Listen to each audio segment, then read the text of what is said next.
আপনার জীবনের লক্ষ্য কি?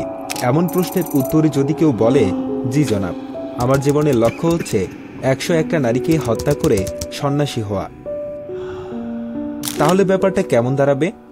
শুনতে আজগুবি মনে হলেও এমন একজন মানুষ সত্যিই ছিল, যে কিনা প্রতিজ্ঞা করেছিল সে জীবনে 101টা নারীকে হত্যা করবে, এবং এই লক্ষ্য নিয়ে সে 2 বছরের ভেতরে 11 জন নারীকে ধর্ষণ এবং হত্যাও করেছিল।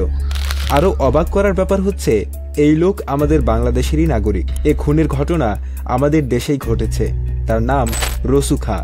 সে বাংলাদেশের প্রথম সিরিয়াল কিলার।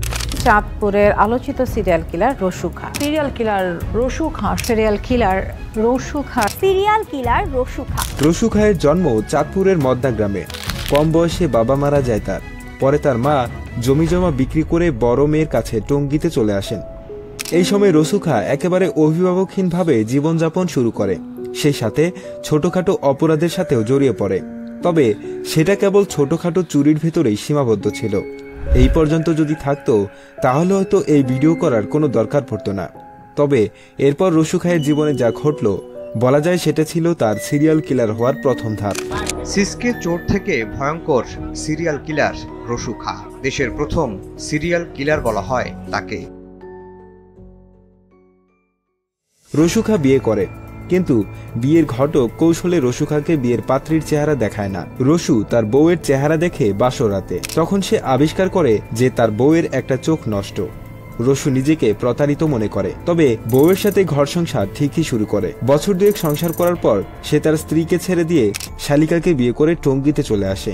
টঙ্গীতে এসে তার স্ত্রী গার্মেন্টসে চাকরি নেয়। অন্যদিকে রসু তার পুরনো চুরি চামারের কাজ শুরু করে। এভাবে দিন পার করে কিছু কাল। স্ত্রীর গার্মেন্টসের চাকরির সুবাদে রসুর সাথে আরও গার্মেন্টস কর্মীদের পরিচয় হয়। এভাবেই এক গার্মেন্টসের মেয়ের সাথে রসুর প্রেম শুরু হয়। কিন্তু দেখা যায় সেই মেয়ে কদিন পরে অন্য আরেকজনের সাথে প্রেম শুরু করে। এটা নিয়ে তাদের ভেতর ঝামেলা শুরু হলে সেই তার নতুন প্রেমিক এবং প্রেমিকার কিছু বন্ধুবান্ধব নিয়ে রসুকে বেদম মার দেয়।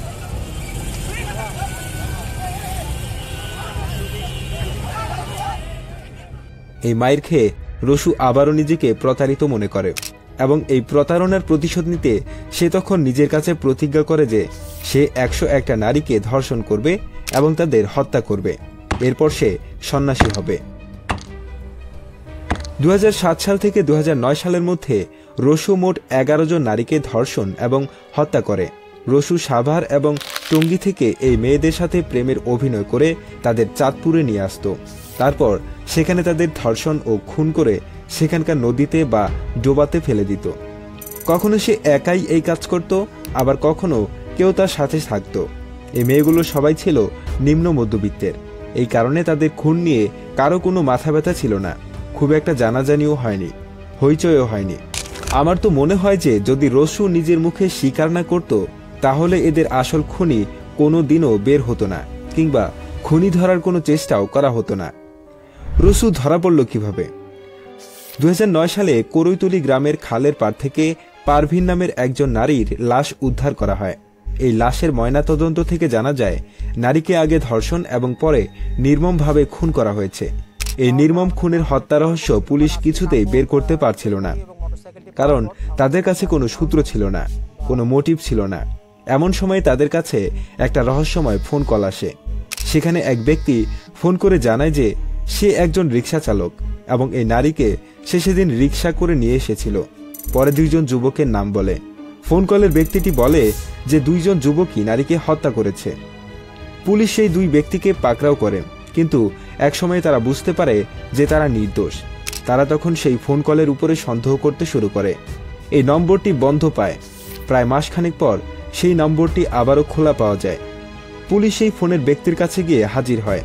তার কাছ থেকে জানা যায় যে ওই সিম এবং মোবাইল সে পেয়েছে রসু খাঁ নামের একজনের কাছ থেকে। মসজিদের ফ্যান চুরি করতে গিয়ে রসু খাঁ ধরা পড়েছিল। সেই সময়ে তার কাছ থেকে এই মোবাইল এবং সিম নিয়ে নেওয়া হয়। পুলিশ এবার রসু খাঁকে গ্রেপ্তার করে। তাকে পারভিন হত্যা মামলার জন্য জিজ্ঞাসাবাদ করলে রসু খাঁ তা স্বীকার করে নেয়। পরে কেবল কৌতূহলের কারণে পুলিশ আগের পাওয়া 6টা অজ্ঞাত লাশের কথা জিজ্ঞাসা করলে রসু সেসবও স্বীকার করে নেয়। পারভিন হত্যা ছাড়াও আরও 10টি খুনের বর্ণনা দেয়। নেশা ছিল নারীদের প্রেমের ফাঁদে ফেলে হত্যা করা। গলা টিপে বা পানিতে চুবিয়ে ওই নারীদের হত্যা করতেন সিরিয়াল কিলার রসু খাঁ। হত্যা করার আগে এককভাবে অথবা দল বেঁধে ধর্ষণের প্রবণতাও ছিল স্বঘোষিত এই সিরিয়াল কিলারের। পরে ম্যাজিস্ট্রেটের সামনে সে স্বীকারোক্তিমূলক জবানবন্দিও দেয়। 2015 সালে তার ফাঁসি রায় হয়। এই 2024 সালের জুলাই মাসে হাইকোর্টের রায়েও সেই মৃত্যুদণ্ড বহাল থাকে। রসু খাঁর যে ফাঁসির আদেশ দিয়েছিল নিম্ন আদালত, সেই রায়টা কনফার্ম করা হয়েছে, অর্থাৎ তার ফাঁসিটা বহাল আছে। এই গেল আমাদের দেশের প্রথম সিরিয়াল কিলারের গল্প। এখনো সম্ভবত মৃত্যুদণ্ড কার্যকর হয়নি।